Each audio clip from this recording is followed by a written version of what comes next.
দেখে ছাড় দাও, যেতে পারছি না। আপনি দেখে যান, আমি ঝাড় দিতে পারছি না। যত সব।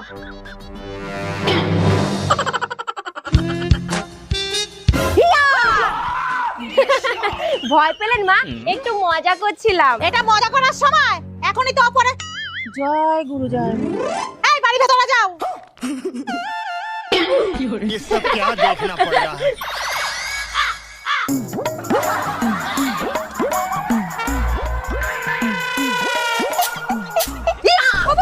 জয় শ্রীরাম। কিরে দিদি, তুই এত ভয় পাস? না, ভয় দেখালে ভয় পাবো না, এক্ষুনি জানটা বেরিয়ে যাচ্ছিল। একটু মজা করছিলাম রে। দাঁড়া, মজা কাকে বলে আমি দেখাচ্ছি।